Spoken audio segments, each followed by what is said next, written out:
Hi sa mga college student yan. So, ayun na nga, may chika ako sa inyo.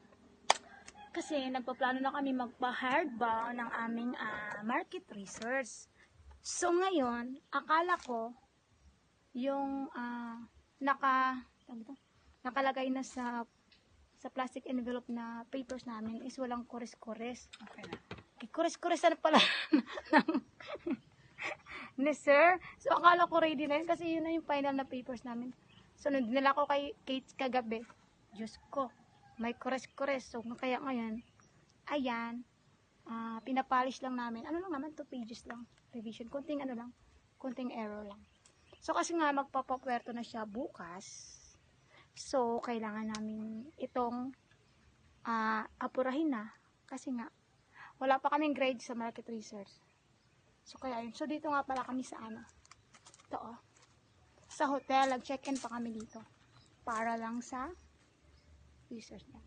Doon kami sa taas. Naka-check-in. So, dito kami sa may sa may rest house niya. Hindi ko alam kung anong tawag dito. So, ayan. Ano ba yung araw? Yung arrow, guys, nawawala. Ala! Ala!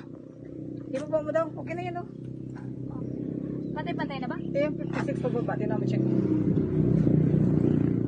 Ano ba yan? Silaw na ako. Ang silaw kasi ito. Parang naman siya naman. Pantay na. Sa ano?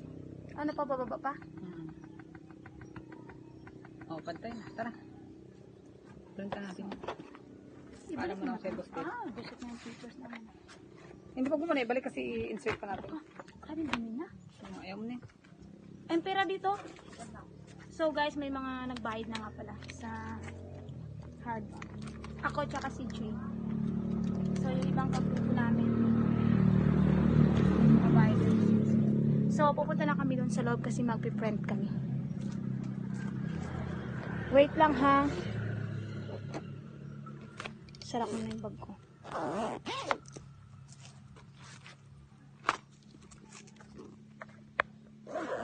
Ayan.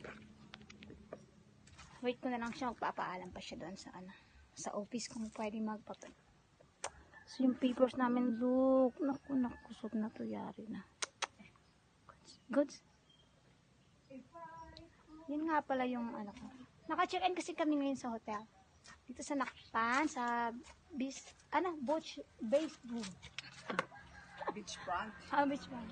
So, diba, ang ganda. Papuerto kasi yan siya, kaya minamadaliin namin. Kasi nga, kung pupunta pa kami sa Puerto, so, namamasahe pa kami siya kasi is may, rin naman siya doon. May jowa. May jowa. So, nasa comment section lang po yun.